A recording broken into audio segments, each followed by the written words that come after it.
कोई ऐसा उसने ऐसा भी विचित्र वेश न डाला हो कि जिसके कारण लोगों का ज्यादा ध्यान उसके वेश की ओर ही जाता हो और वो क्या बोलता है इधर न जाता हो। इसलिए कपड़े हो, आवाज हो, जैसे मैंने शुरू में कहा कि एक ही टोन में। अब कभी कभी कुछ वक्त ऐसे हैं कि बोलना शुरू कर देते हैं तो उसका आवाज तो पीछे से आवाज आवाज, तो हमको समझना चाहिए कि जिस संख्या में हम बोल रहे हैं हमारी आवाज आखिरी आदमी तक पहुंचे या न पहुंचे, इसका हमको ध्यान रखना चाहिए। बहुत बार ऐसा होता है कि आवाज हमको सुनाई नहीं देती। एक बार मैंने लता मंगेशकर जी को पूछा कि ये माइक आपने अपने लिए क्यों लगाया है जो करना आता है?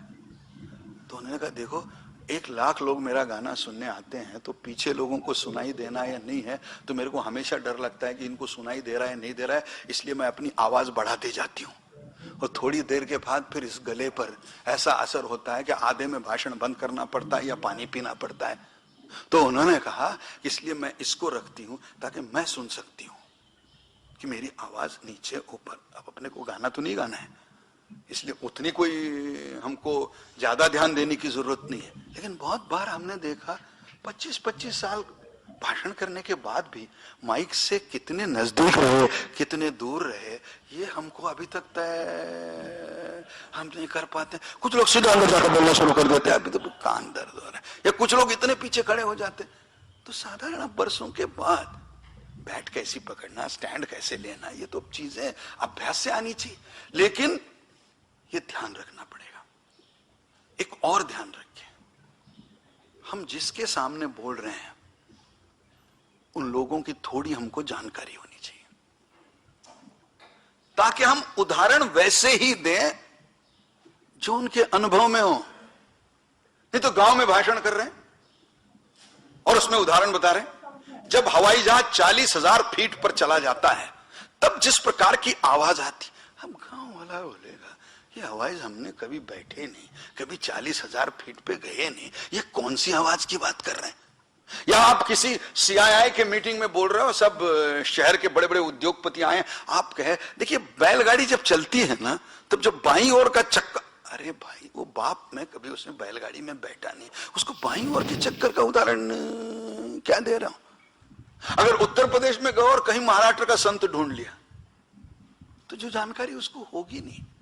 और इसलिए सामने का जो श्रोता है उसकी भाषा, उसका अनुभव, उसका जीवन, उसका ज्ञान, उसकी जानकारी, इसी के आधार पर भाषण दो।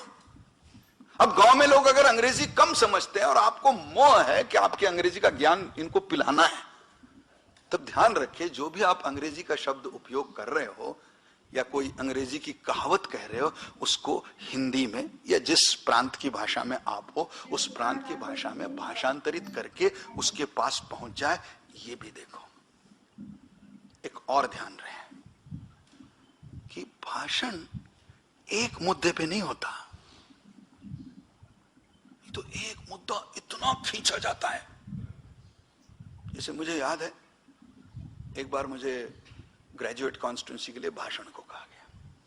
अब उनका तो विषय तो कोई होता नहीं उनका, तो कैसे लोगों को इकट्ठा करें। तो उन दिनों में स्वर्ण मंदिर में पुलिस गई थी तब के दिन। तो हमने गांव के सभी ग्रेजुएट्स को इकट्ठा किया। प्रमोद महाजन जी का पंजाब की समस्या पे भाषण है।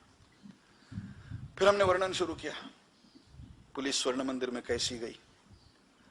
अब हमारा 1 घंटे का भाषण, हम 45 मिनट स्वर्ण मंदिर का ही वर्णन करते रहे। तो बाद में कार्यकर्ता ने कहा प्रमोद जी मुझे लगा स्वर्ण मंदिर से पुलिस को बाहर निकालना आसान है, लेकिन एक बार आप अंदर चले गए ना तो आपको निकालना ही बड़ा मुश्किल हो जाता है। इसलिए किसी भी एक मुद्दे का अपने पूरे भाषण में, मान लीजिए आपने 5, 6, 7 मुद्दे रखना चाहते हैं, उस भाषण में उसकी मात्रा कितनी हो, उसका प्रोपोर्शन कितना हो, यह हमको हमेशा ध्यान रखना पड़ेगा। कभी कभी जब हम इतिहास में जाते हैं तो इतिहास में आप इतने मत चले जाइए कि आपको दिया गया आधा घंटे में, क्योंकि अब अपना रजत जयंती महोत्सव आया है तो रजत जयंती पे हम लोग सब भाषण करना शुरू कर देंगे। तो बस 1980 में जब भाजपा की स्थापना हुई, मैं वहां था। अब अगर वहीं रह गए आप 25 मिनट, तो 25 साल में बाकी जो घटनाएं हुई वो आपको 5-5 सेकंड में कहनी पड़ेगी। और इसलिए पूरे भाषण में जितने मुद्दे हैं, वो मुद्दे, हर मुद्दा कम ज्यादा मात्रा में आना चाहिए और अपने को जो पूरी बात कहनी है वो पहुंचनी चाहिए। इसका ध्यान रख के भाषण बनाएं। एक और ध्यान रखें, अपना सारा ज्ञान इसको पिलाए बिना आज छोड़ना नहीं है। इस महत्वाकांक्षा से भाषण मत करिए, क्योंकि हमारे पास इतना ज्ञान होता है कि हम 5 घंटे बोल सकते हैं। इसका अर्थ यह नहीं है कि हमें 5 घंटे बोलना चाहिए। बहुत बार हम जब आम सभाओं में जाते हैं, कि मेरे अनुभव है कि हमको नहीं लगता वो मुद्दा रह गया, अगर नहीं कहा तो ये वोट नहीं देगा। ऐसा नहीं है। वो अगर 25 मुद्दे के बाद वोट नहीं देगा तो 30 के बाद क्या उसने क्या है कि मैं 30वें में वोट देने वाला हूं, वोट नहीं देने वाला हूं। और इसलिए अपने भाषण का प्रभाव भी ज्यादा लंबा करने से कम होता है, क्योंकि हम हमेशा मानते हैं चीज कितनी भी मीठी हो, हमको कितनी भी भाती हो, फिर भी एक हद से आदमी उसको खा नहीं सकता। मतलब किसी को गुलाब जामुन अच्छे लगते हो, खाना शुरू किया, 10, 15, 20, 25, 30, 36 के बाद उल्टी होना शुरू हो जाएगी उसी गुलाब जामुन से, जिसके खाने का सोचने के बाद भी मुंह में पानी आता था। तो आप खा नहीं सकते।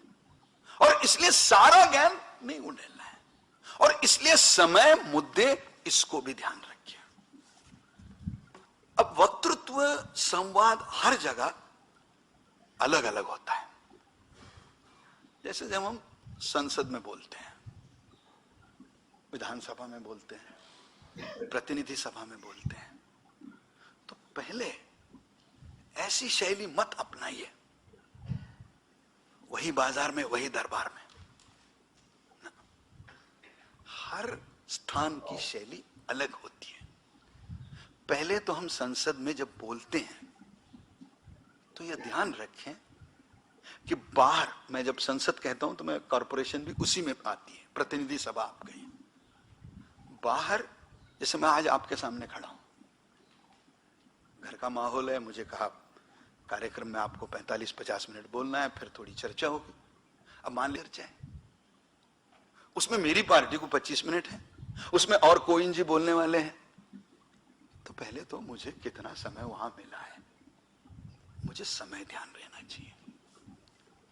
अब दूसरा ऐसा है, आम सभाओं में तो हम कहानी से शुरू कर सकते हैं।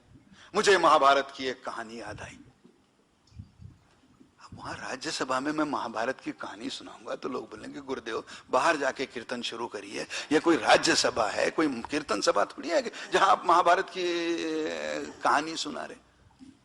इसलिए राज्यसभा में मैं अगर बेरोजगारी के आंकड़े फेंकूं तो ज्यादा प्रभावी है कि लखनऊ की आम सभा में मैं बताऊं कि 52 में इतना बेरोजगारी थी, 56 में इतनी थी, 57 में इतनी थी, 58 में इतनी थी, आपकी सरकार में इतनी थी, मेरी सरकार में इतनी थी।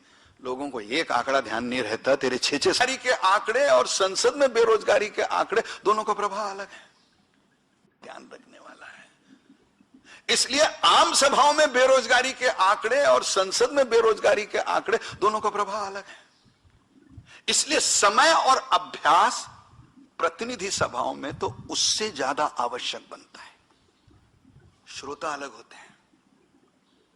संसद में कोई श्रोता नहीं होता जो बैठा होता है। आपके पार्टी के लोग आपको नहीं सुनते तो सामने वाले क्या सुनेंगे। अच्छा, यहां पर सब लोग अपना अपना मत बनाकर आते हैं, इसमें किसी का मत परिवर्तन नहीं है।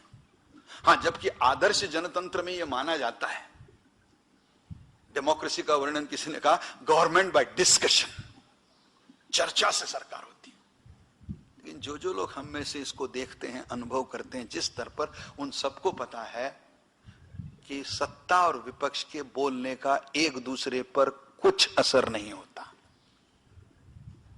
क्योंकि वहां हर आदमी अपने विचार पक्के पार्टी लाइन को लेके आता है।